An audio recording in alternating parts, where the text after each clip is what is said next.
जी नमस्कार साथियों, good morning प्यारे दोस्तों। जय हिंद, वंदे मातरम, राधे राधे। आज की जो हमारी क्लास है उसमें जो टॉपिक है प्यारे दोस्तों, आपको ये ध्यान रखना है,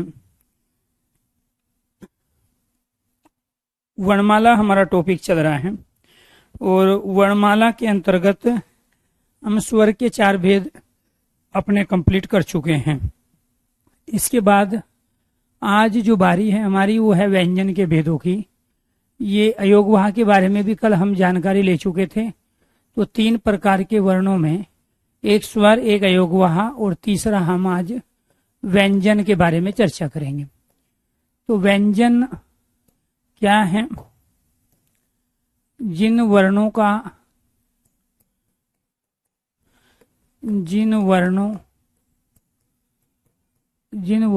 उच्चारण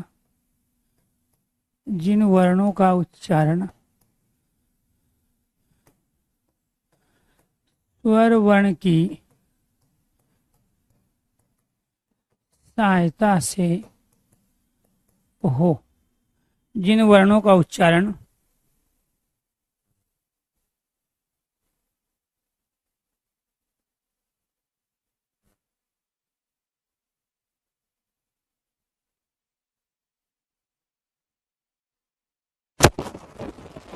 वर्ण की सहायता से वर्ण कहलाते हैं।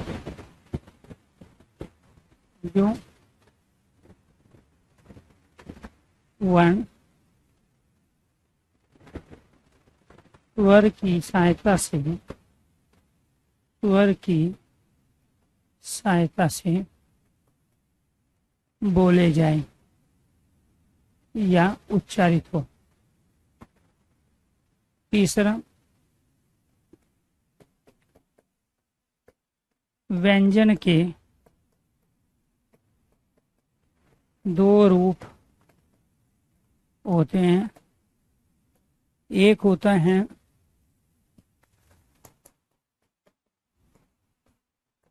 स्वर रहित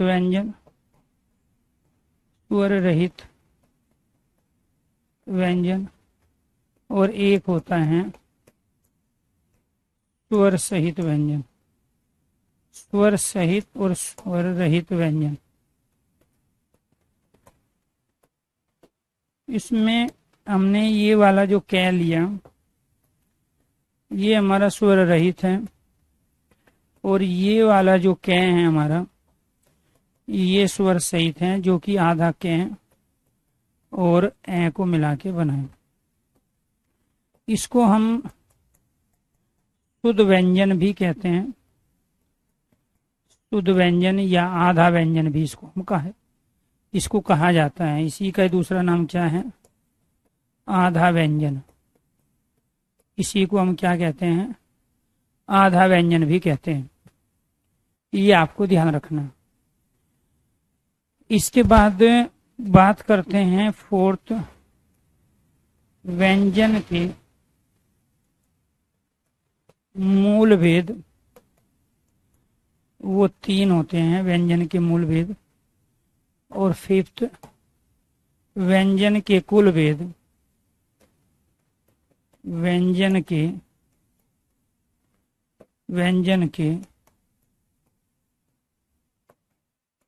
कुल भेद वो होते हैं 5। तो व्यंजन के कुल भेद 5 हैं, मूल भेद 3 होते हैं। ये व्यंजन से संबंधित आपके बेसिक प्रश्न है। व्यंजन के अंतर्गत आपको ये ध्यान रखना है, ये जो अनुस्वार आया है ये इस य वर्ण के स्थान पे आया है। ये आपको ध्यान रखना है।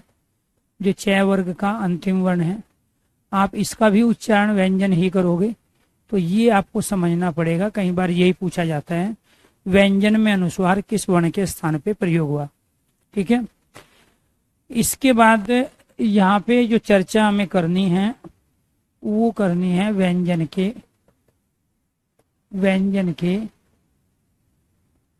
भेद। कितने भेद है व्यंजन के? 5 भेद है व्यंजन के।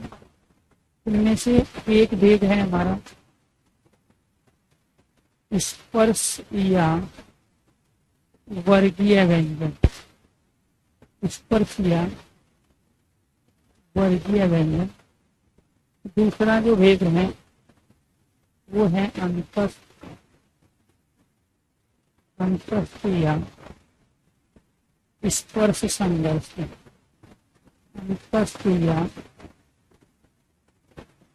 स्पर्श संघर्षी व्यंजन। और तीसरा भेद है उष्ण या उष्मान या संघर्षी व्यंजन। क्या है? संघर्षी व्यंजन।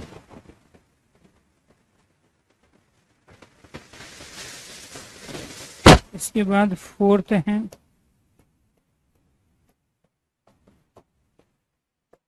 संयुक्त व्यंजन। और फिफ्थ है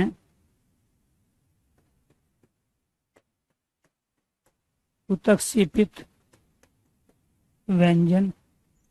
उत्क्षेपित या ताड़नजात। उत्क्षेपित या ताड़नजात व्यंजन। ये आपको ध्यान रखना है। ये स्पर्श या वर्गीय व्यंजन जिसको हम कहते हैं, ये कैसे लेकर मैं तक, कैसे लेकर मैं तक हमारे क्या है, ये 25 वर्ण है। अंतस्थ वर्ण के अंतर्गत हम जो प्रयोग करते हैं वो ये रह ले वह, इनकी संख्या 4 है। उसमें के अंतर्गत तीनों तरह के से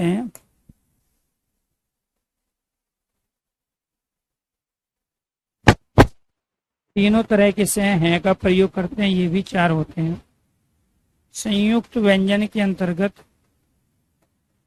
हम जो प्रयोग करते हैं वो ये 4 का प्रयोग करते हैं।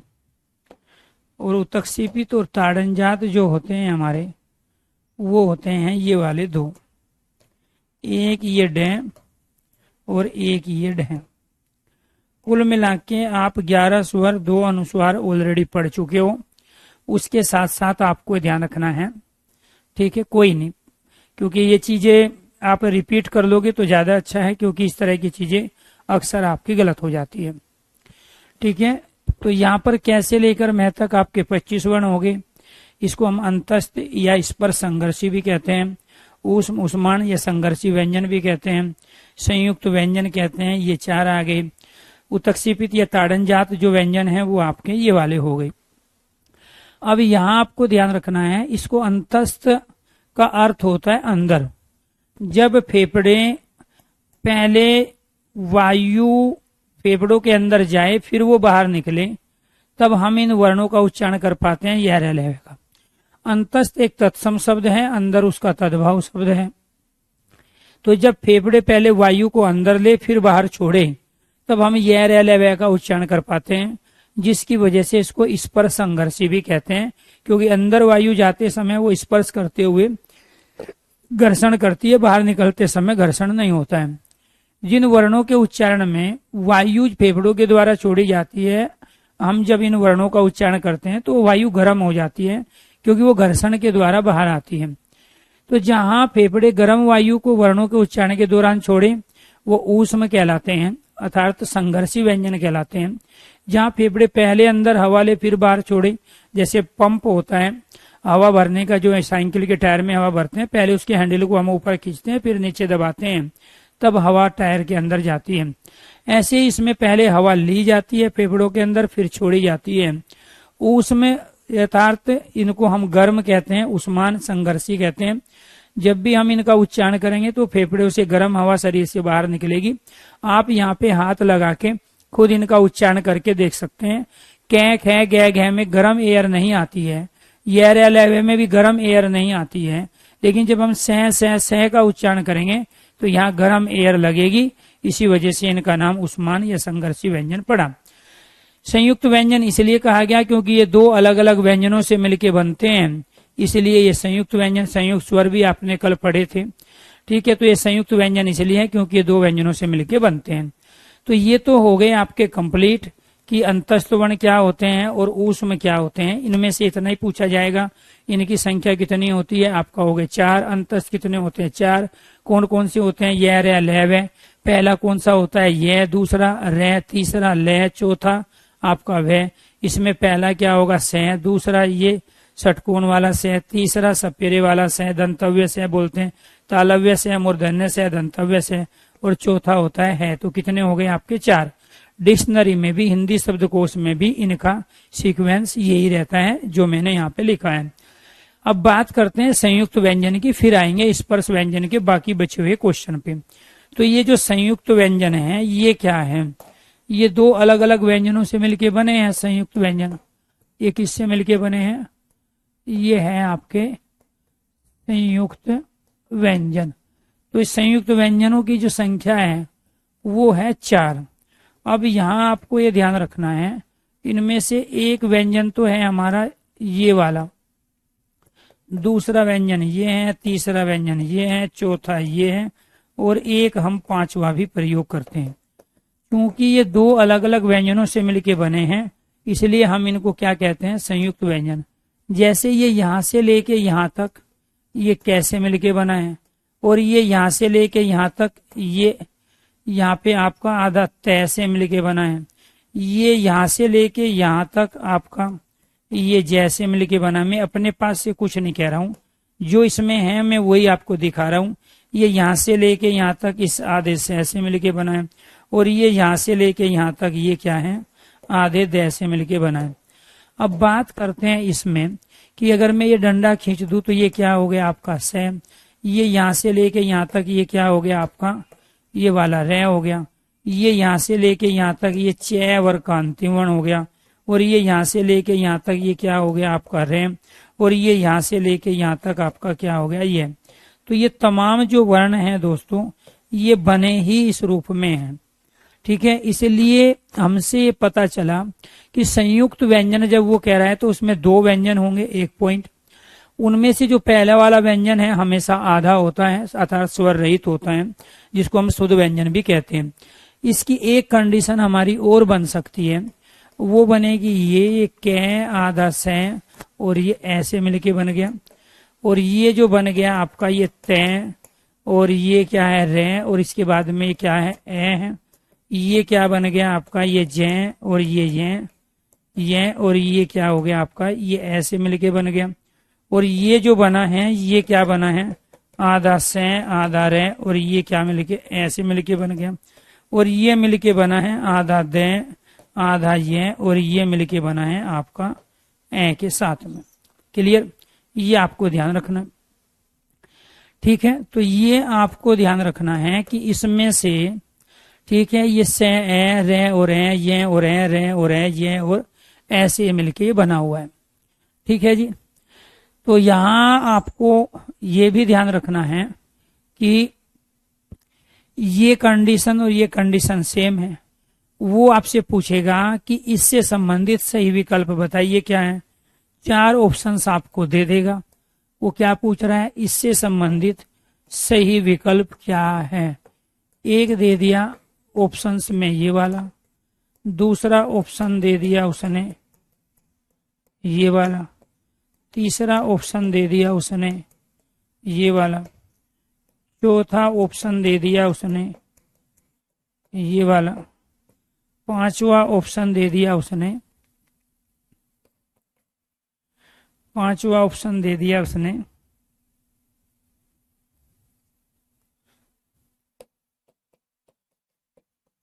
ये वाला। इन 5 ऑप्शनों में से आपको राइट बताना है, इससे संबंधित सही विकल्प क्या है। सबको आंसर देना है। इसी वजह से मैं इन चीजों पे बार बार फोकस कर रहा हूं, क्योंकि अधिकांश बच्चों की ये चीजें गलत होती है। 5 में से जो भी आंसर आपको सही लगता हो वो आप बताइए जी। इससे संबंधित सही विकल्प, वो इनको नीचे वाले को देके ऊपर वाला पूछ लेगा।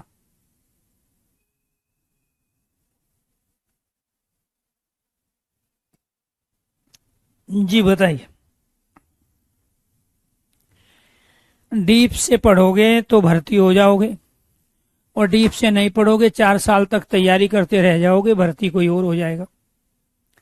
वेरी गुड, क्या बात है। Anshu, Shubham, Ashwini, Akash, Prince, Subodh, Satyendra, Abhishek, Siddharth, Dharmendra, Mukesh, Prince, very good, क्या बात है, क्या बात है। मैंने इसीलिए तो कहा किसी भी चीज को अगर लॉजिकली पढ़ना है ढंग से तो एक बार ही पढ़ो, सीक्वेंस में बार बार नहीं पढ़ना चाहिए। अदरवाइज हर बार पढ़ोगे आप यही 4 चीजें गलती करोगे।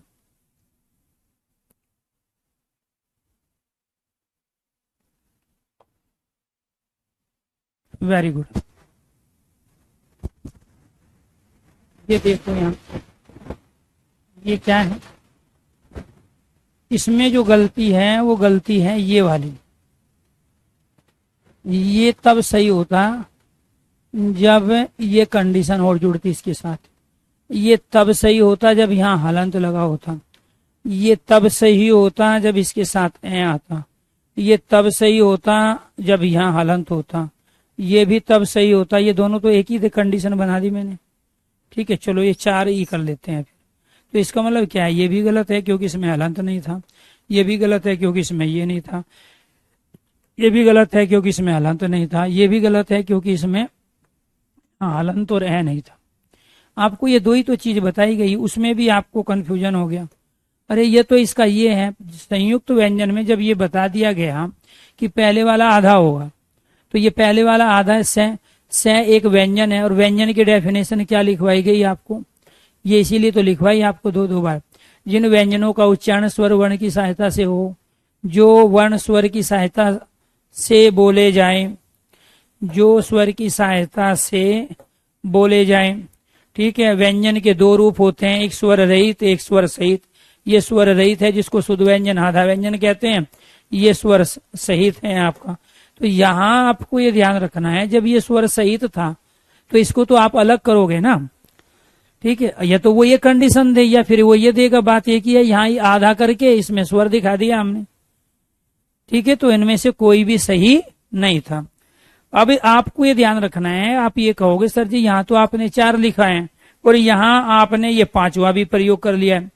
ये 5वां प्रयोग इसलिए किया हमने क्योंकि अगर हम यहाँ विद्या शब्द को इस रूप में लिख रहे हैं तो इसको इस रूप में भी लिख सकते हैं, लेकिन अगर हम यहाँ क्षत्रिय को इस रूप में लिख रहे हैं तो यहाँ आप क्षत्रिय को इस रूप में नहीं लिख सकते। जब हम इसका प्रयोग इस रूप में कर रहे थे तो इसी वजह से हमने इस 4 की कैटेगरी से इसको बाहर कर दिया। भाई संयुक्त तो हमें मानना पड़ा क्योंकि ये 2 व्यंजनों से मिलकर बना है। ये यहां से लेके यहां तक क्या है, आधा दे है, और ये क्या है, इसमें ये है। तो संयुक्त तो हमें इसलिए मानना पड़ा क्योंकि ये 2 व्यंजनों से मिलकर बना है। क्योंकि इसका प्रयोग हम अलग रूप में कर रहे हैं तो इसलिए उसको उस कैटेगरी से बाहर कर दिया। जैसे आप गद्य का प्रयोग करते हैं तो आपका गद्य ये भी है, आप पद्य का प्रयोग करते हैं तो पद्य को ऐसे भी लिखा जाएगा। बात समझे। आप विद्यालय का प्रयोग करते हैं तो इस विद्यालय को इस रूप में भी एनसीईआरटी की तमाम बुकों में यही शुद्ध वर्तनी मिलेगी।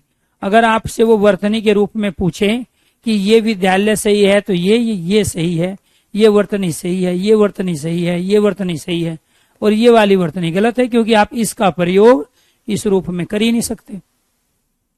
क्लियर। ठीक है जी, तो इसीलिए ये 5वां भी हम प्रयोग में लाते हैं, लेकिन होते कितने हैं, ये 4 ही हैं। इसके बाद आ जाओ आप, 5वां जो भेद है व्यंजन का वो है आपका उत्क्षेपित व्यंजन। क्या है,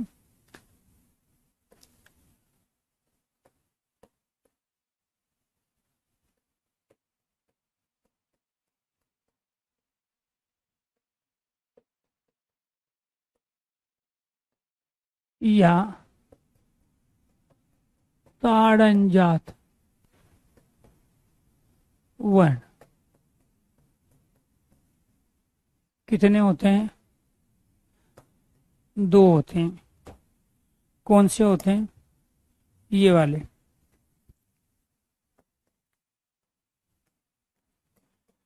डैड वर्णों का प्रयोग सदैव, यहाँ डैड है वर्णों का प्रयोग सदैव, सदैव किसी भी शब्द के बीच या अंतिम वर्ण के बीच या अंतिम वर्ण के रूप में ही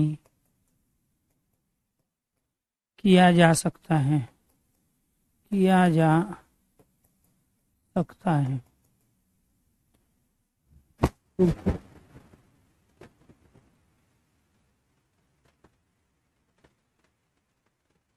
ताड़नजात वर्ण, ताड़नजात वर्ण का प्रयोग कभी भी शब्द के प्रथम वर्ण, शब्द के प्रथम वर्ण अर्थात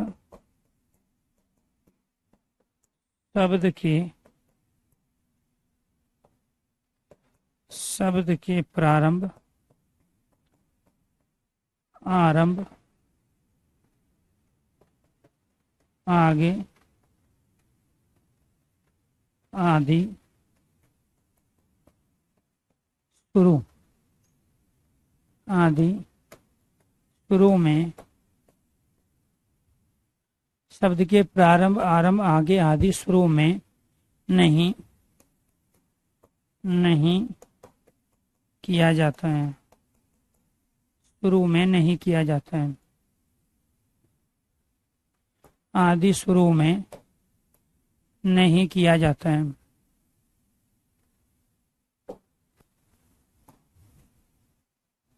व्यंजन ताड़नजात वर्ण का प्रयोग डैड है वर्णों का प्रयोग सदैव किसी शब्द के, जैसे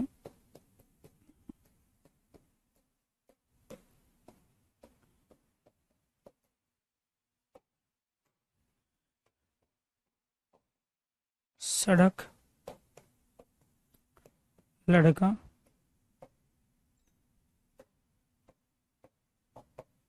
डंडा,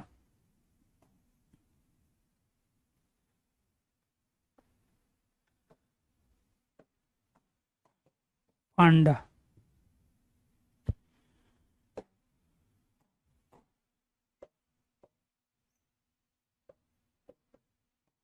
मेंढक, पढ़ना, चढ़, गढ़,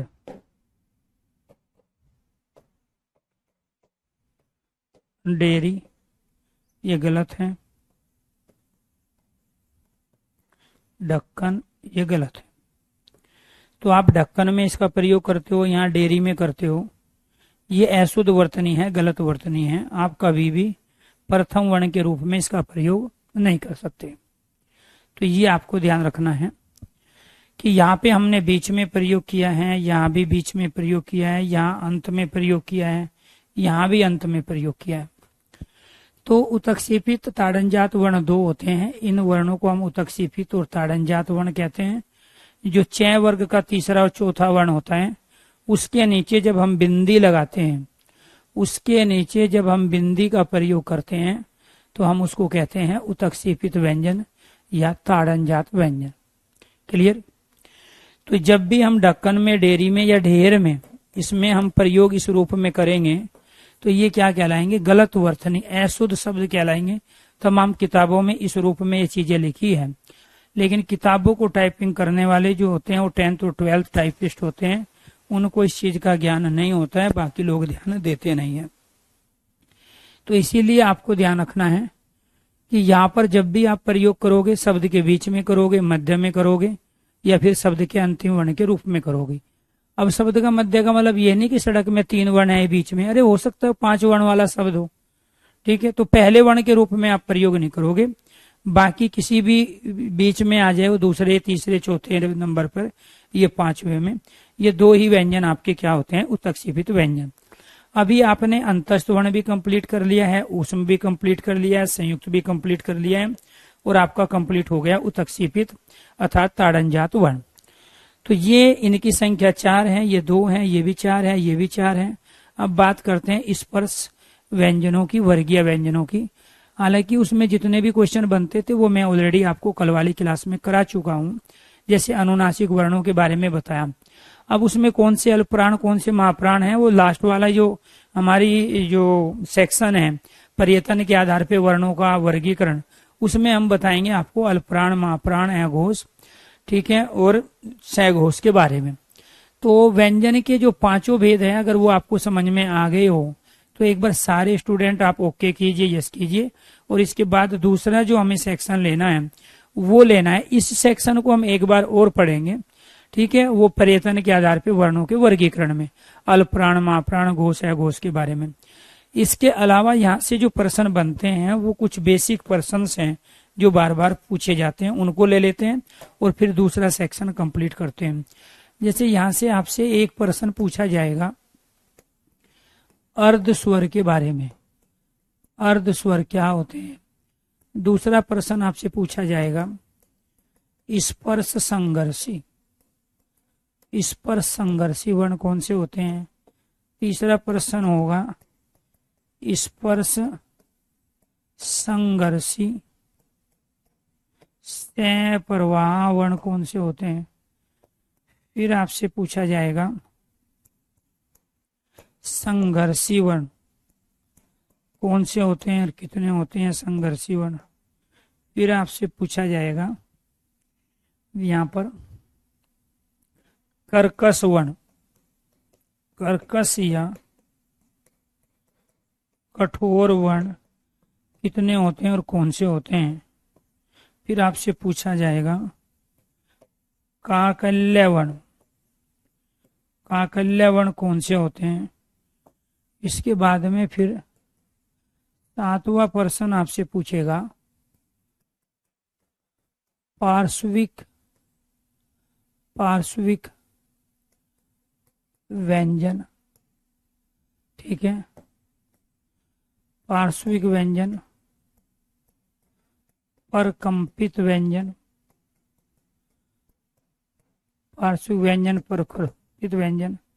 फिर है लुंठित व्यंजन, लुंठित व्यंजन। फिर है वत्सरीय व्यंजन। पार्श्विक व्यंजन क्या होते हैं, परकंपित, लुंठित व्यंजन, वत्सरीय, ये 10 क्वेश्चन आपके बनते हैं और अनेक बार ये पूछे गए हैं। क्योंकि आप तमाम बार ये चीजें पढ़ चुके हो, इसलिए मेरी कोशिश है कि इन सब का आंसर आप ही दो तो ज्यादा अच्छा है।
बहुत कम बच्चों ने आंसर किया है इसका, आप सबको इसका आंसर देना था क्योंकि ये तमाम चीजें ऑलरेडी आप पहले पढ़ चुके हो।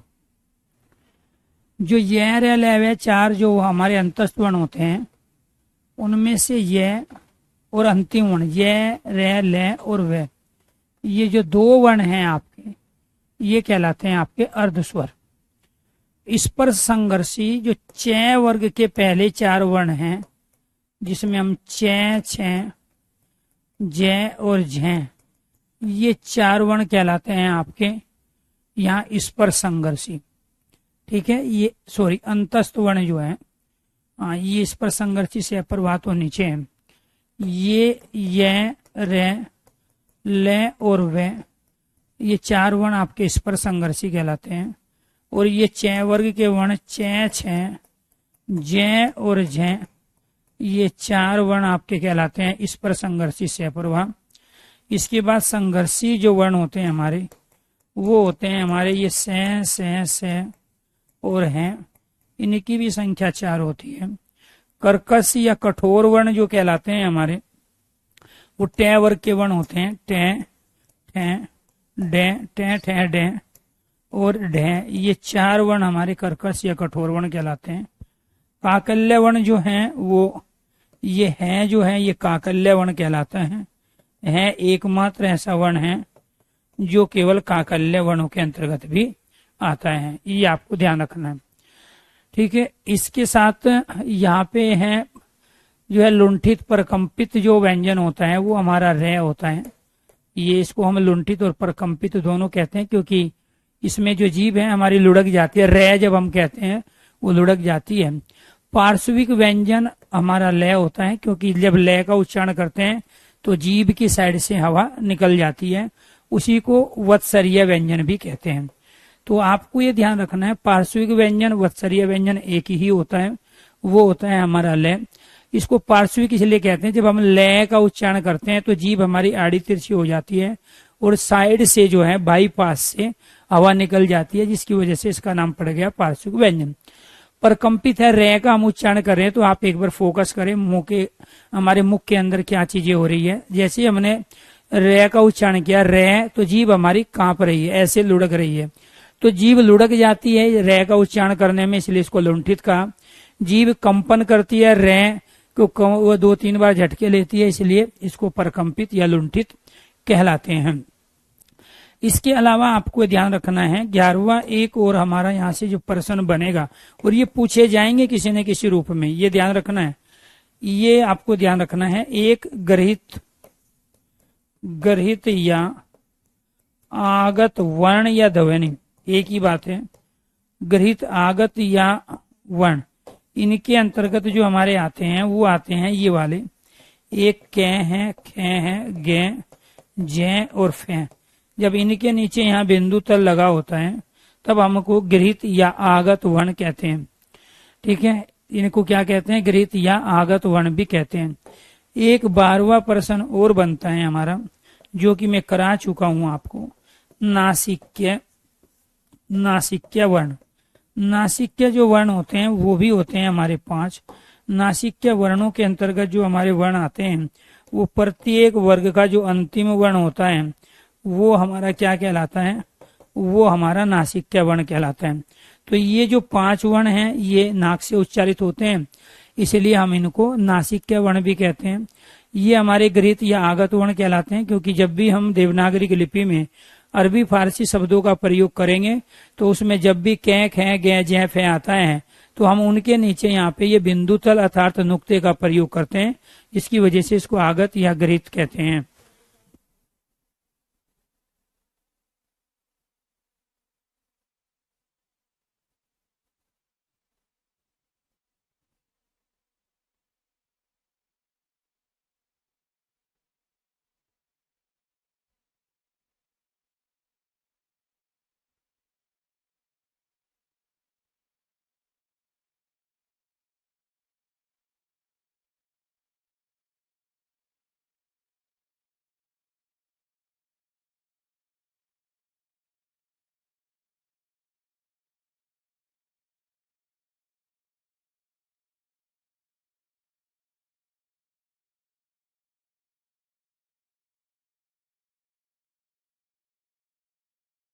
जो है हमारे कुछ बेसिक प्रश्न थे जो भी आपने अब तक पढ़ा है, उसी में से ये सारे के सारे प्रश्न बन रहे थे। अगर यहाँ तक ये चीजें समझ में आपकी आ गई हो तो एक बार सारे स्टूडेंट ओके कीजिए, यस कीजिए। और इसके बाद में हम एक नया सेक्शन शुरू करते हैं, और वो जो सेक्शन है हमारा वो है वर्णों का उच्चारण स्थान। वो सेक्शन क्या है हमारा? दूसरा सेक्शन है वर्णों का उच्चारण स्थान। वर्णों का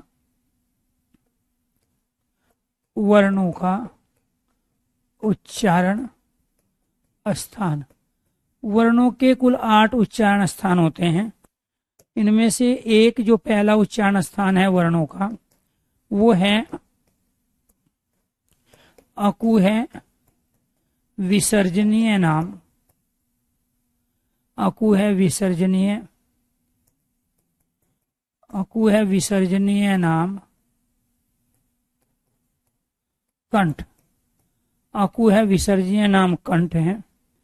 तो इनमें से आपको ये ध्यान रखना है, यहां से ऐसे हमने ये वाला ए ले लिया, इस कु का अर्थ हो गया कै वर्ग, और इस कै वर्ग के अंतर्गत जो वर्ण आए हमारे वो आ गए कै, खे, गे, गे और एक ये घ। और यहां से ले लिया हमने ये है, और इस विसर्ग का अर्थ हो गया ये वाला चिन्ह। नाम का अर्थ हो गया नाम वाले, नाम का अर्थ क्या हो गया? नाम वाले। और कंठ का अर्थ हो गया गला।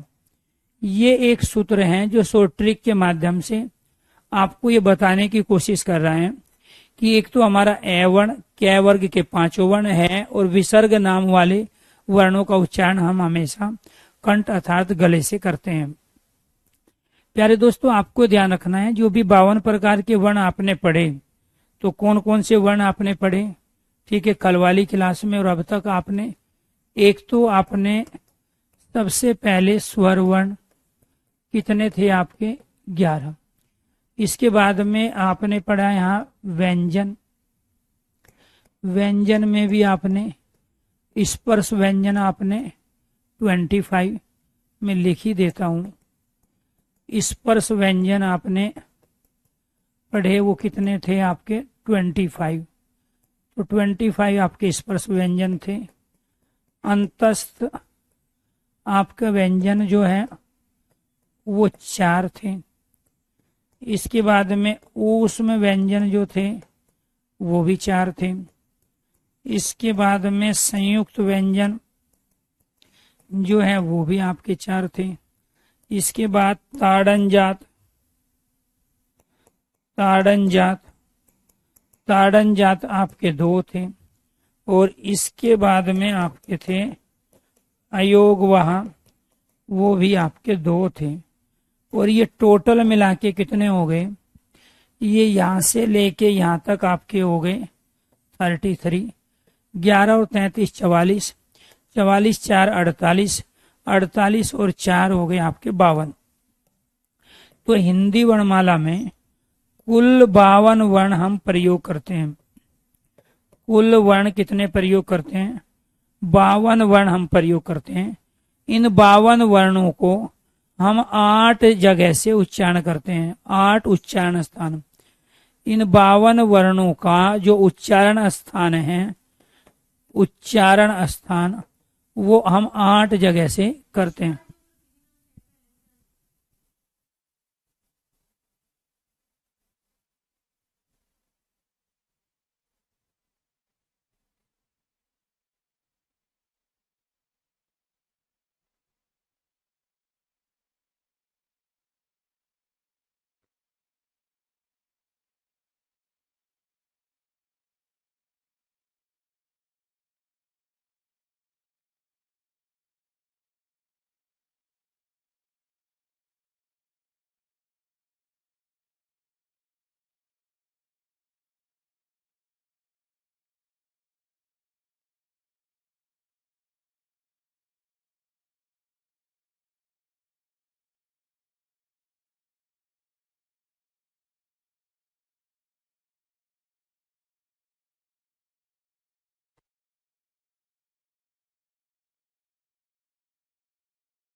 तो इनकी को हम 8 अलग अलग जगह से क्या करेंगे, हम इनका उच्चारण करेंगे, ये आपको ध्यान रखना है।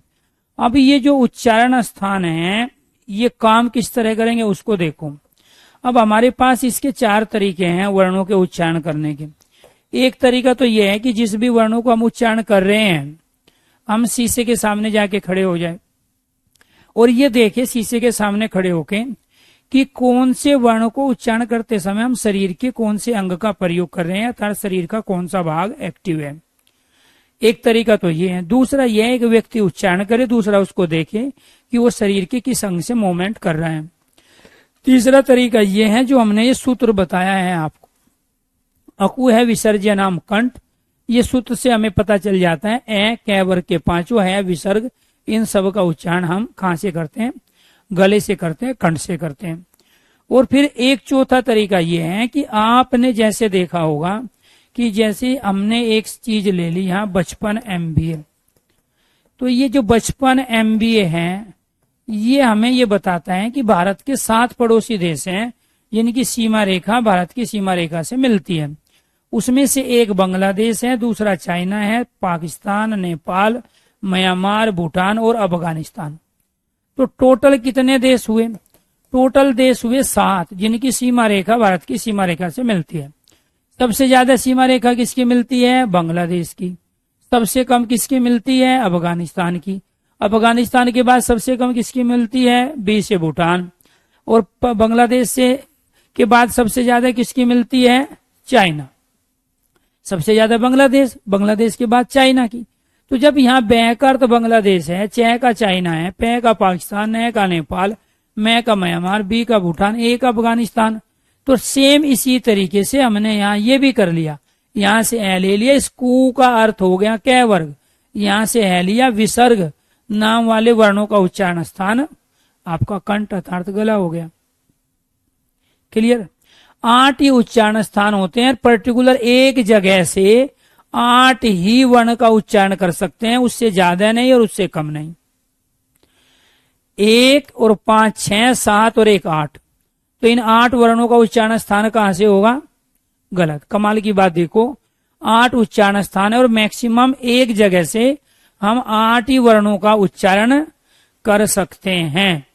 तो ये क्या थे आपका, ये सूत्र बताएगा कि कौन कौन से वर्ण थे जिनका उच्चारण आप कंठ से कर सकते हैं।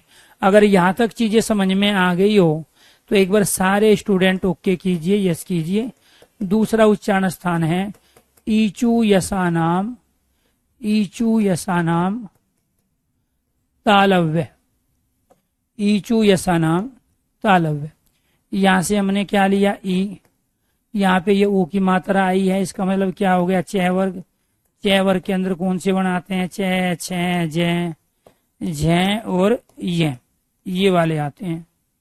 इसके बाद में यहाँ से क्या ले लिया हमने, यहाँ से ले लिया हमने ये, और यहाँ से क्या ले लिया से।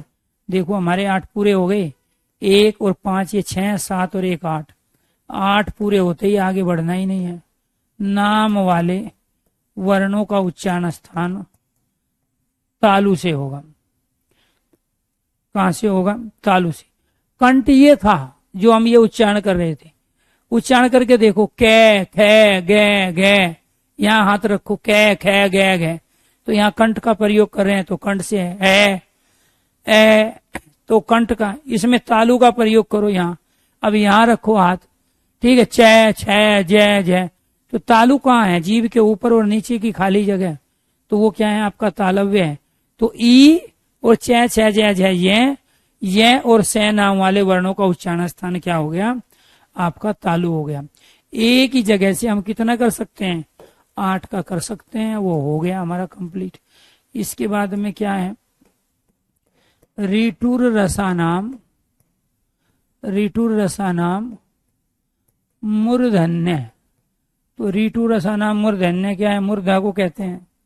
तो यहाँ आपको ये ध्यान रखना है, ये री है, ये आपका टे वर्ग है, ये रे है, ये से है, और ये क्या है, नाम वाले वर्णों का उच्चारण स्थान क्या हो गया, आपका मूर्धा हो गया। वर्णों का उच्चारण स्थान क्या हो गया, मूर्धा।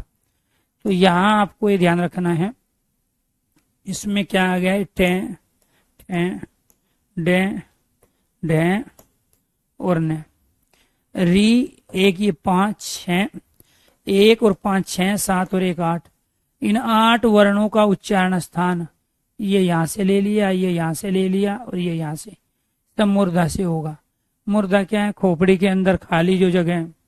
जब हम ये उच्चारण करेंगे, आप सिर पे हाथ रखो, उच्चारण करो, टे ठे डे, हल्के हल्के हथौड़े से आपको लगेंगे। यानी कि जो वायु फेफड़े छोड़ रहे हैं वो सीधे जाके मूर्धा में टकरा रही है। अच्छा, मूर्धा में टकरा रही है तो आपको यहाँ एहसास होगा कि कोई ऊपर से मार रहा है। तो ये री, टे, ठे, डे, ढे, ने, रे और से, इनका उच्चारण स्थान क्या है, क्या आपका मूर्धा अर्थात मूर्धन्य। इसके बाद बारी आ गई यहाँ पे इसके वाले की। किसकी बारी आ गई, इसकी बारी आ गई लर्तु लसा नाम, लर्तु लसा नाम दंतव्य। तो यहां पर कौन कौन से वर्ण आ गए हमारे, एक तो ये वाला आ गया, ये वाला री। इसके बाद में एक आ गया हमारा तय वर्ग। इसके बाद में एक आ गया हमारा यहाँ लय और एक आ गया हमारा से। तो ये बात इसकी कर रहे हैं, इस वाले की। ये तू का मतलब तय वर्ग, लय यहाँ से ले लिया, से यहाँ से ले लिया, और ये क्या कहलाया, नाम वाले वर्णों का उच्चारण स्थान दांत से होगा। तय वर्ग के अंदर कौन से वर्ण आएंगे, तय वर्ग के अंदर आएंगे तय, थे, तय, थे, दे, धै और न। एक तो ये जो ये करपा में लगता है, जो ये तरण में लगता है, जो ये पित्र में लगता है, ये वाले री की बात कर रहे हैं हम। लय तो हमने इसलिए ले लिया क्योंकि इसमें लय आया है ऑलरेडी। हम बात ही यहाँ इसकी कर रहे हैं, इस वाले की कर रहे हैं, जो ये करपा में, तरण में, जो पित्र में लगा है। इसका उच्चारण तय, थे, तय, थे, दे, धे, ने, लय और से, इनका उच्चारण कहाँ से होगा, दांत से होगा। इसलिए सपेरे वाला से दंतव्य से कहलाता है। अब देखो कमाल, यहाँ सपेरे वाला से का उच्चारण कहाँ से कर रहे हो आप, दांत से, और इसका उच्चारण कहाँ से कर रहे हो आप, षटकोण वाले से का मूर्धन्य से, और इसका उच्चारण कहाँ से कर रहे हो आप, तालु से। तो इसीलिए प्यारे दोस्तों, इस वाली शादी में और इस वाली शादी में अंतर है। ठीक है, ये तालव्य है, ये दंतव्य है। तो तीनों तरह के से का अलग जगह से उच्चारण हो रहा है। तो वो आपसे पूछेगा, आपको पता होना चाहिए, वो वर्ण दे के उच्चारण स्थान दे देगा या उच्चारण स्थान दे के आपको वर्ण देगा। आपसे पूछेगा तालव्य वर्ण बताइए निम्नलिखित में से कौन सा नहीं है, या फिर पूछ लेगा ये जय बताइए कहाँ से उच्चारित होता है। एक कंठ दे दिया, एक आपको तालु दे दिया, एक मूर्धन्य दे दिया, एक दंतव्य दे दिया, तो आप क्या कहोगे, तालु से उच्चारित होता है। तो ये क्या था आपका, ये था आपका लर्तु लसा नाम दंतव्य। यानी कि इस वाले का उच्चारण तय वर्ग के पांचों वर्ण का लय और से का उच्चारण कहाँ से होगा, दांत से होगा। क्लियर, कितने उच्चारण स्थान हो गए, 4। आज के लिए इतना ही रख लेते हैं। अगर यहाँ तक चीजें समझ में आ गई है, जितने भी बच्चे लाइव है सभी से मेरी रिक्वेस्ट है, एक बार सारे बच्चे ओके कीजिए, यस कीजिए। जिसका जो डाउट है अपना डाउट पूछ लीजिए।